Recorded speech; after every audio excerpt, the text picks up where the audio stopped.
Welcome back to Optimize Health, where we're making easy, healthy, and delicious meals. Today we are going to make a cauliflower pizza crust and a white cheese topping for the pizza. Feel free to add any additional toppings you'd like, or just swap out for a tomato-based pizza sauce. So I'm going to begin with making this crust. I've got about a third cup of cauliflower that's been riced, and for this recipe, since we're going to have some absorbing flour, I'm going to be using cauliflower that was frozen. So that can help if you're coming across a cauliflower that's frozen primarily, and it's hard to get fresh cauliflower. And it's also just easier if you find it already riced to use it like that and to store it for future use. So I'm just mixing them together quickly. I'm going to add some oregano,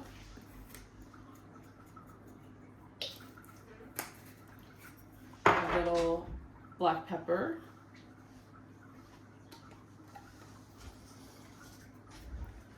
and some garlic powder,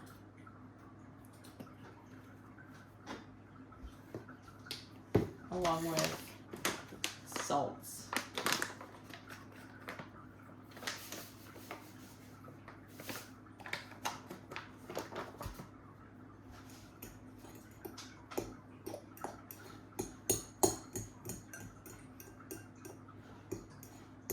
So my flour proprietary blend, I used about half a cup of proprietary blend and about 1/3 cup of cauliflower. I'm going to add approximately half a cup of shredded mozzarella, and we are going to melt this in the microwave for maybe a minute or a minute and a half. So you can also, instead of using the cauliflower, you could use zucchini if you've riced that down or chopped that. Zucchini is a little more forgiving and cooks down to be pretty soft, so it doesn't have to be really finely chopped if you don't have a device to do your chopping. Zucchini can be just easier to find sometimes, and it's another good low-carb veggie option. Cauliflower, I like it because it's a cruciferous and it does help with benefits that are like anti-cancer, some anti-aging benefits.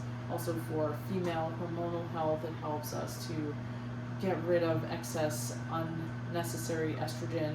Estrogens kind of tend to continue to recycle in the body until we eliminate them through the usual routes of waste, whether that's through stool or through urine or sweating. So the cauliflower does help to, as a cruciferous vegetable, and these sulfur type of compounds that the cruciferous family has, it's going to help us to flush out excess waste, including excess estrogens, through those systems.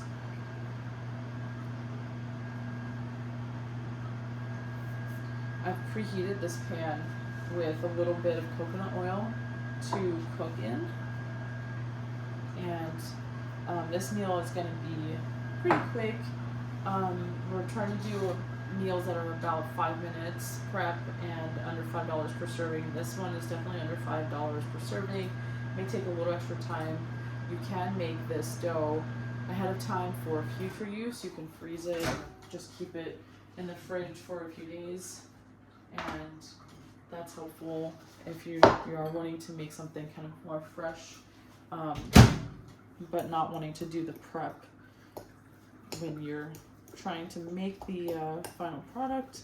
So this gets kind of stringy and helps to hold a lot of the flour and cauliflower together. Mozzarella is really helpful for this recipe.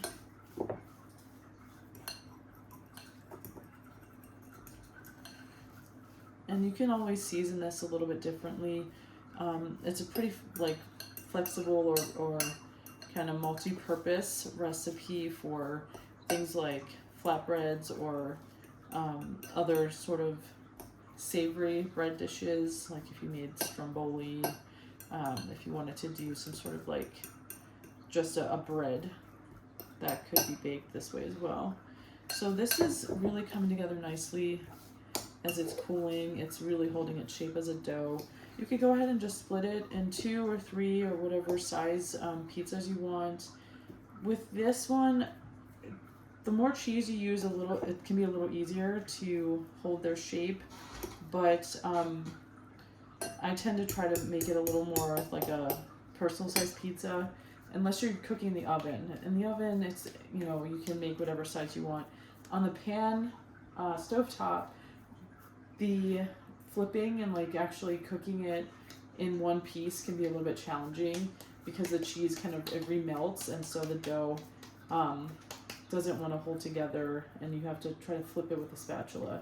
But this is, you know, it's holding together really well. It's feeling and behaving a lot like traditional pizza dough, so that's great. I'm gonna go ahead and put it in, and it doesn't need a whole lot of time. I did not use egg in this recipe, which if you want it to hold together a little bit better, especially if you're doing stovetop and you're flipping with a spatula, alternatively you can wait for the dough, once it's cooked on one side, to cool down and then flip it, or flip it into another pan kind of system. There's maybe some other tricks that we could try to use and see if that would help. But for the most part, it tastes really good, and that's number one. So if it stays in one piece, that's good. If not, it's okay. So I leave the lid off. I cook this in a little bit of coconut oil on about medium heat, and I watch for the edges to brown. I typically, once I flip it, it needs to be reshaped. It may not end up looking perfect.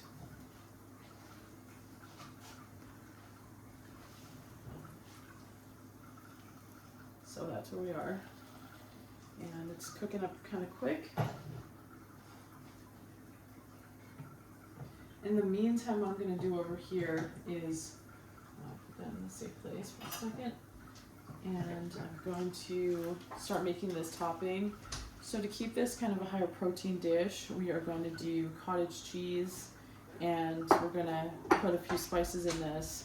Then we're just going to melt it with some black garlic and some ground black pepper, but it's such a versatile recipe. It's pizza, so whatever toppings you want, that's what you should do. I'm gonna grab this, and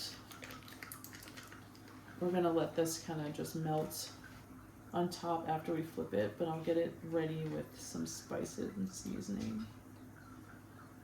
Just eyeballing what looks like it's probably enough, maybe a third cup, maybe a half a cup.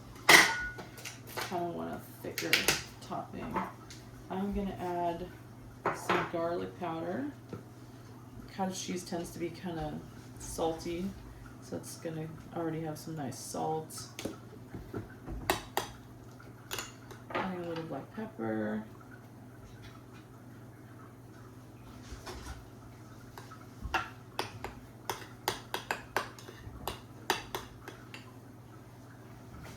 Checking on this. It looks ready. I may see if this flipping can work. Okay, not quite. I wasn't committed. But you can always just reshape it. You can try to flip it in the pan, like pizza style, or you can try to just flip it with the spatula and reshape, which is typically what ends up happening for me. So that's sort of the style. That size tends to work okay for that technique. Just going to pat it down, make sure it's cooking pretty well on the other side. And it doesn't need a lot of cooking for food safety's sake. Again, no egg, and there's that cauliflower and some flour in there. I'm going to add this on top now, so it's going to cook pretty quick because it's cooking on the one side, and this is going to heat up in a few.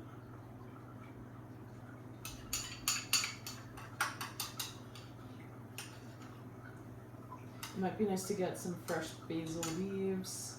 That could be a good addition. Tomato or if you wanted like olives, meats.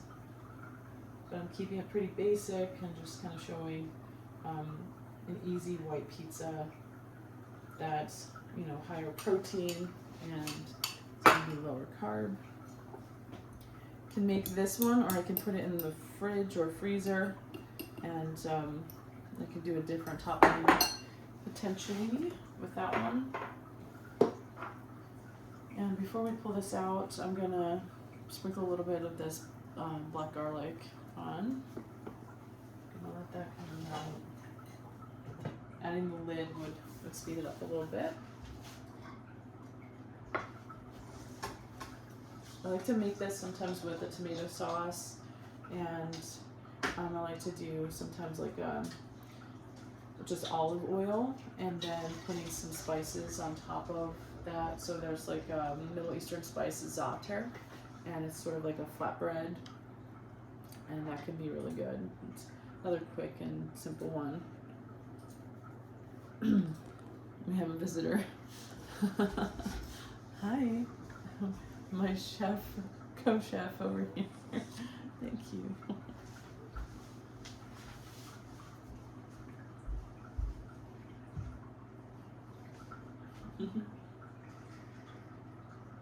So, you can see it's steaming up and it's pretty close to being ready.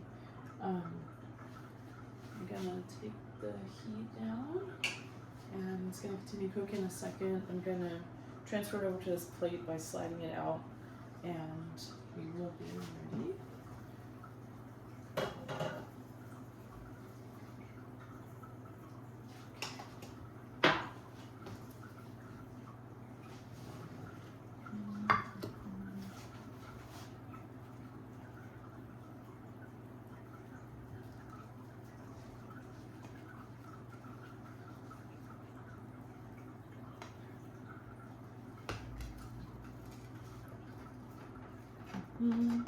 Okay.